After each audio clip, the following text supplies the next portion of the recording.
सत्संगत जी, प्यार से कहना धन निरंकार जी। तो धरती में कितनी खूबसूरती है, हर एक चीज़ की अपने आप में कितने सारे गुण हैं, फिर भी ये आपस में जब रहते हैं आपस में टकरार नहीं करते। और कैसे हम इंसान इसी धरती पे जब आकर रह रहे हैं तो ये सब चीज़ें हमें दिख रही हैं, पर हम इसको ख़राब करने की ओर लगे हुए हैं।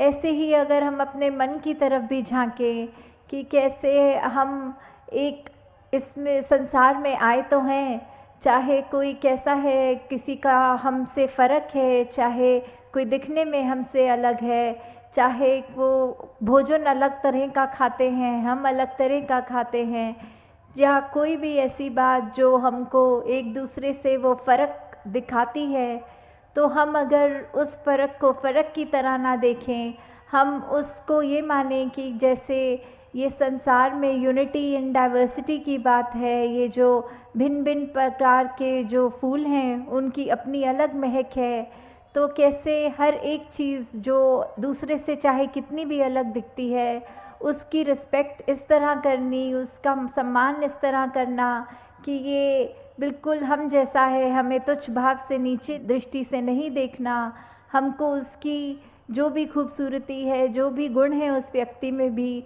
वो गुण सिर्फ ग्रहण करने हैं।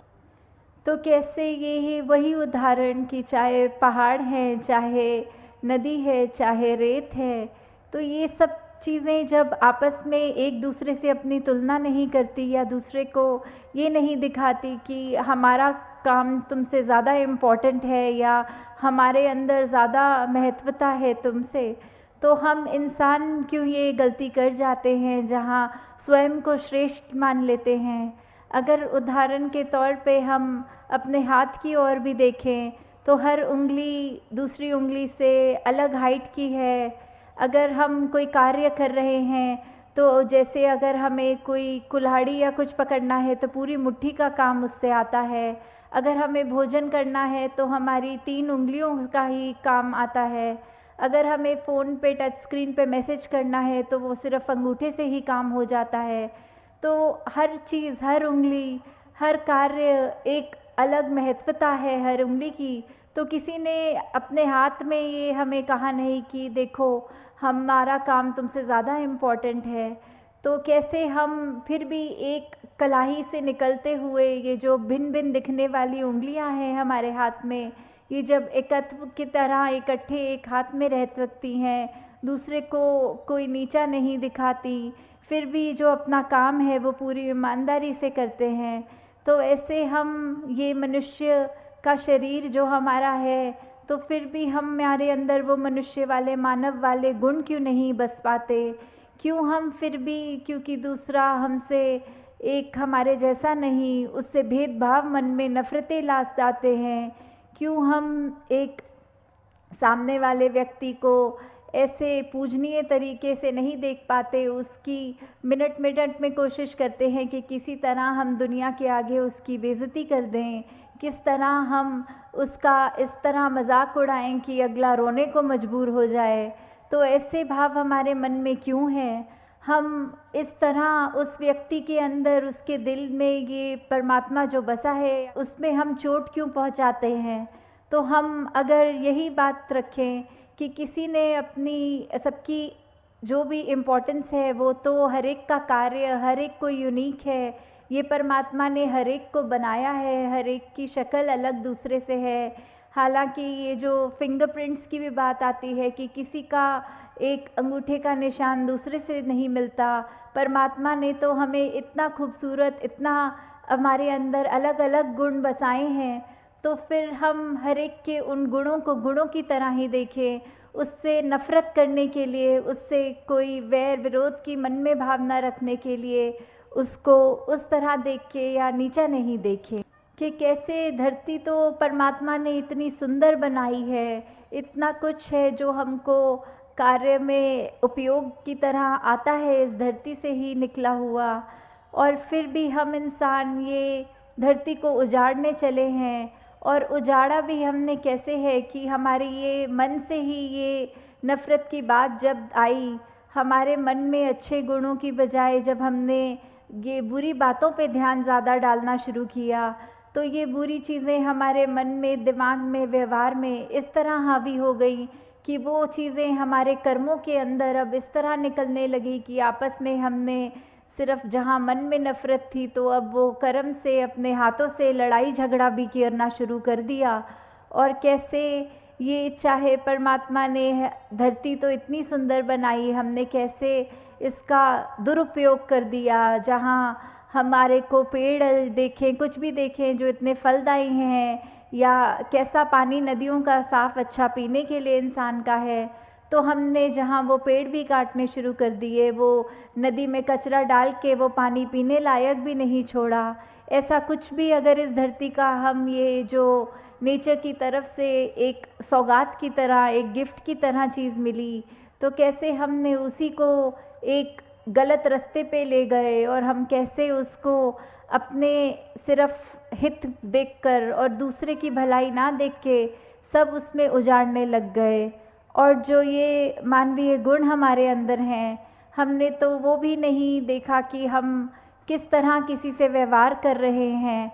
हम उसको अगर अच्छी तरह नहीं एक कंसिडर कर पा रहे दूसरे को, तो हमारा कोई ये भी हक नहीं कि उसको चोट पहुंचाएं।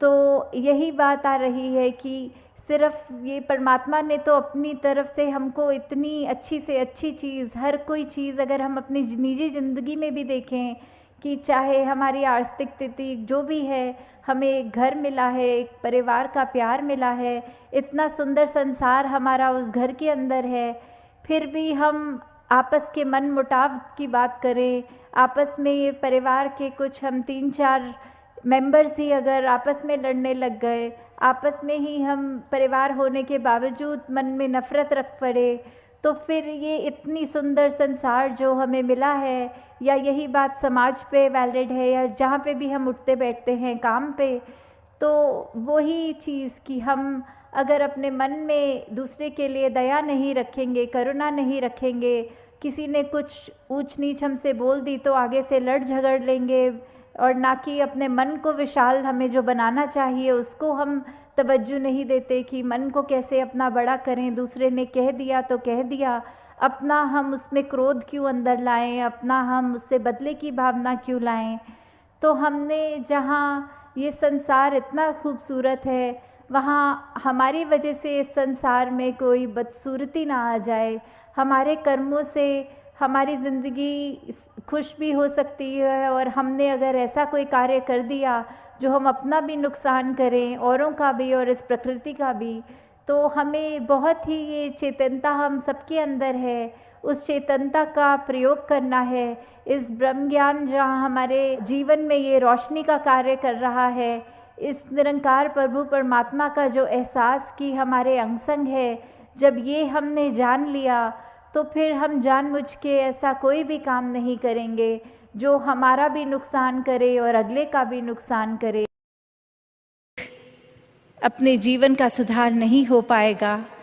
जैसे एक शायर ने भी बहुत खूबसूरती से लिखा कि गलत फहमियों से भी ख़त्म हो जाते हैं रिश्ते, गलती हमेशा कसूर की नहीं होती।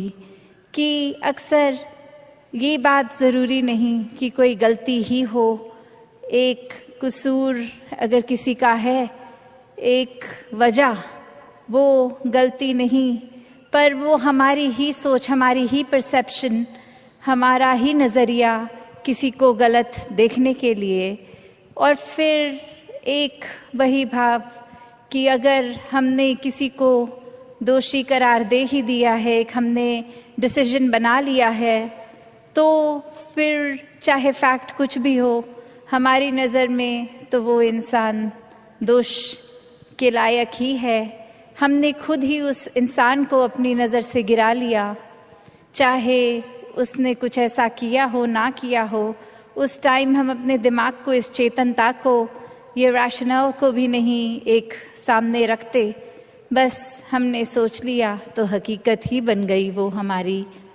तो अक्सर संसार में इंसान अपने बहुत सारे ऐसे सत्य बना लेता है, तो कैसे वो सच्चाई हमने सोच ली, वो कल्पना कर ली, तो वो एक हमारा ही नज़रिया वो माय वे और द हाईवे वाली बात कि जो मेरे सोच है वही सही है, औरों की राय मैटर नहीं करती, औरों का तरीका मैटर नहीं करता।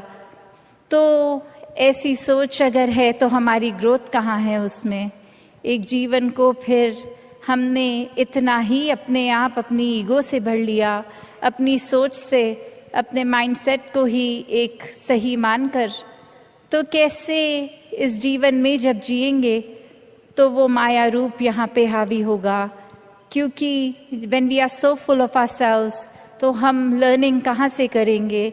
जबकि इस निराकार, इस दातार ने तो हर जगह इस कण कण से शिक्षा लेने का एक रूप दिया है। बस हमें वो रिसेप्टर बनना है कि ये हर जगह से जो शिक्षा मिल रही है उसको कैसे चैनलाइज किया जाए। तो ऐसा जो कर लेते हैं वो एक भक्ति हर समय की करते हैं, क्योंकि जब इस परमात्मा को जानकर, इसमें विश्वास करके, इसको हर समय अपने आसपास देखकर, फिर चाहे किसी ने कुछ भी कहा हो तो ये भक्तों का जीवन तो डार्केस्ट क्लाउड में सिल्वर लाइनिंग भी देख लेता है। एक बिना गुण की चीज़ में से भी गुण निकाल लेते हैं। तो फिर जहाँ एक स्वाभाविक गुण बह रहे हैं वहाँ से तो भक्त कितने ही अनेकों गुण निकाल लेंगे। तो ऐसा जीवन हमारा एक हो जाए ताकि हर तरफ से जो शिक्षाएं हैं वही मिलें। वरना तो एक अगर अक्सर ऐसे भी जो उदाहरण देखने को मिलते हैं कि हमारी सोच इसने तो कभी ख़त्म नहीं होना, हमारी इच्छाओं ने भी कभी ख़त्म नहीं होना, एक वो सैटिस्फैक्शन, एक कंटेंटमेंट की बात, ये तो माया का ही रूप। क्योंकि अक्सर हम ये भी सोच लेते हैं कि माया सिर्फ एक मटीरियलिस्टिक चीज़ है, माया सिर्फ जो आँख देख सकती है वही है, चाहे वो एक घर हो, पैसा हो, एक और चीज़ें। पर अक्सर ये जो सूक्ष्म रूप की माया है जो एक ये सोच में भी आ जाती है, क्योंकि इस परमात्मा को इस पल में देखना है, इसको ये लिविंग इन द मोमेंट वाली बात। तो ऐसे बात पे ये जो इस पल में इस परमात्मा के एहसास में रहना वो ही एक एहसास है। वरना तो ये सिर्फ माया रूप चीज़ों, वस्तुओं, रिश्तों से ऊपर ये सोच में भी आ जाती है। तो कैसे एक ये वही बात हो गई, जैसे एक कहानी भी है कि एक इंसान, उसको एक थोड़े से कुछ लोग मिले और आगे वो इंसान सारे जा रहे हैं, कहीं रास्ता ख़राब है, तो वो एक डिसीजन बनाते हैं कि will go ahead as a group, ताकि कोई बात है भी तो इकट्ठे कोई वो रास्ता आराम से निकल जाएगा। और फिर वहीं वो बातें चल रही हैं जहाँ हर कोई अपने जीवन के बारे में बता रहा है, अपने डिज़ायर्स, अपने गोल्स। एक इंसान उनमें से जो बहुत ही सूझवान, संतमति वाला, उसको एक कुआं दिखता है और वहाँ एक बाल्टी जिसमें से वो उस कुएं में से पानी निकाल सकते हैं। पर वो देखता है कि ये बाल्टी का बेस तो टूटा हुआ है, तो एक वो बॉटमलेस बाल्टी हो गई। तो वो इंसान वहाँ रुककर प्रिटेंडिंग टू बी थर्स्टी, वो उसकी प्यास बुझाने के लिए पहले उस बाल्टी में से जब पानी निकालता है, तो जब तक तो वो बाल्टी पानी के अंदर है वो भरी हुई दिखती है। पर जैसे ही वो वाटर के सरफेस से ऊपर उठा ली गई, अब उसमें पानी कहाँ टिकना था। पर वो बार बार ये कर रहा है और बाकी के लोग देख रहे हैं कि ऐसा क्यों किया जा रहा है। और वो कह रहा है कि नहीं, अब मैंने ये ठान ली है बात कि जब तक ये बाल्टी को भर के मैं इसमें से पानी नहीं निकालूंगा तब तक घर नहीं जाऊंगा। तो अब ये फूलिशनेस साउंड कर रही है बाकी आसपास वालों को, और वो कह रहे हैं कि ये पॉसिबल ही नहीं है, आपने ऐसा एक गोल क्यों बनाया है जो अचीव ही नहीं हो सकता। तो और ऐसा करोगे तो हम सब तो आगे निकलेंगे, आप अकेले ही यहाँ रह जाओगे। तो बात वो समझाने की उनको फिर यही कहता है कि शुक्र है you bought this point up, क्योंकि हम सबको पता है ये बॉटमलेस बकेट है, इसको भरा नहीं जा सकता। तो हमारी सोच, हमारा मन भी ऐसा ही बॉटमलेस है। ये डिज़ायर्स भी आएंगे, ये एक इच्छा की पूर्ति होने के बाद दूसरी ने भी आना है। तो हमें अगर हम उस भरोसे रहेंगे कि एक एक चीज़ आती रहे, उसको चेकलिस्ट में हम टिक करते रहेंगे, तो हमारे ये मन में और चीज़ें आनी एक बंद हो जाएंगी। ऐसा नहीं है, चीज़ों ने तो आते रहना है, ख्यालों ने तो आते रहना है। तो अगर हम इसी के पीछे भागते रह जाएंगे तो फिर एक जीवन कब जिएंगे। एक सैटिस्फैक्शन, कंटेंटमेंट की बात, ये सहज रूप में बहने की बात, ये स्थिरता की बात यहाँ आती है कि कैसे एक अपने चैनलाइज करने की बात, कि ये जो चीज़ है अगर हमारे लिए ज़रूरी है, वो कितनी ज़रूरी है, उसको तो किया जाए, पर अंधाधुंध एक उस दौड़ में ना लगा जाए, वो रैट रेस में ना लगा जाए।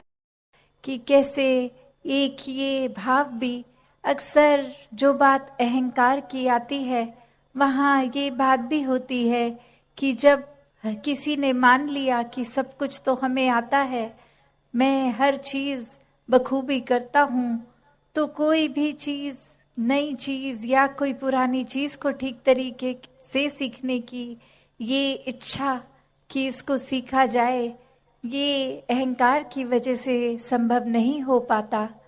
तो कैसे अपने जीवन में जहाँ हर कोई ताउम्र छात्र रूप भी बना रहे, एक वो सीखना तो है, पर क्या सीखना है उस पे गौर करें। क्योंकि पूरा दिन अगर हम देखें तो ये आँखें भी, ये कान भी, ये ज़बान भी, ये बुद्धि से भी हर तरह के ये जो हमें इनपुट्स मिल रहे हैं, तो क्या हर एक चीज़ सीख लेना समझदारी है? एक भलाई उसमें है क्या? नहीं। एक फ़िल्टर की जो बात होती है कि क्या चीज़ देखकर भी अनदेखी करनी है, क्या चीज़ों को अपनाना है, किसको छोड़ना है, वो चेतनता की बात है। और ये चेतनता ब्रह्म ज्ञान से जहाँ एक आत्महत्या के जीवन में, एक ये स्पिरिचुअल लाइफ में, तो हर समय ये बहुत ही अच्छा माध्यम, ये टूल। पर एक और बात भी देखी जाए कि अगर हम कोई दुनियावी, कोई मटीरियलिस्टिक अपनी रिस्पॉन्सिबिलिटी, कोई काम काज भी कर रहे हैं, कुछ भी कर रहे हैं, तो उसमें भी चेतनता होनी बहुत ज़रूरी होती है। चाहे वो अक्सर छोटा सा एग्जाम्पल ड्राइविंग का भी, कि सड़क पे होते हैं तो अक्सर वही पंक्ति बार बार नज़रों के आगे आती है कि सावधानी हटी, दुर्घटना घटी। तो ये हर समय चेतनता की बात है कि कहाँ पे हैं हम इस समय, वो एक एक पल का हमें होश, वो खबर, उस पल में ही रहें। वरना तो सोच एक सेकंड लगता है इधर उधर भागने में, ध्यान भटकने में। तो कैसे जहाँ उपस्थित है शरीर, वहाँ मन को भी उपस्थित रखना है, और ये चेतनता हर समय की जीवन में हो। बोलिए सद्गुरु माता सुदीक्षा सविंदर हरदेव जी महाराज जी की जय। और सत्संग जी, बड़े प्रेम से बोलना धन निरंकार जी।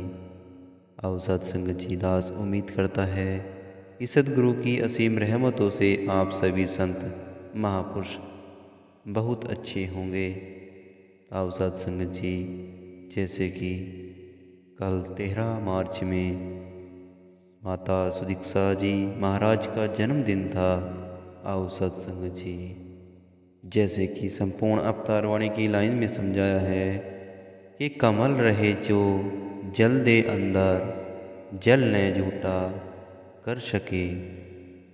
और सत्संग जी, यहाँ कमल के फूल का यहाँ उदाहरण दिया गया है कि चाहे रूखे हुए पानी में कीचड़ या गंदगी में कमल फूल होता है, तो महापुरुषों जी वह यह नहीं कहता कि मैं इस कीचड़ में नहीं खिलूँगा, उसका गुण तो खिलना ही है, और सत्संग जी ठीक इसी प्रकार संसार में भी चाहे अनेक प्रकार के नकारात्मक प्रभाव हो सत्संग जी, हमें अपनी सोच विचार संसार में अलग रखनी है, क्योंकि सत्संग जी हमारे पास ब्रह्म ज्ञान की दात है सत्संग जी। और सत्संग जी बांग कमल दे न्यारा रहे, और सत्संगत वाली बात पर कायम रहते हुए में संसार की गंदगी और कीचड़ का अपने ऊपर असर नहीं देने होता सत्संग जी, बल्कि अपने चरित्र को इतना अच्छा बनाना है सत्संग जी कि उसका अच्छा असर संसार पर पड़े।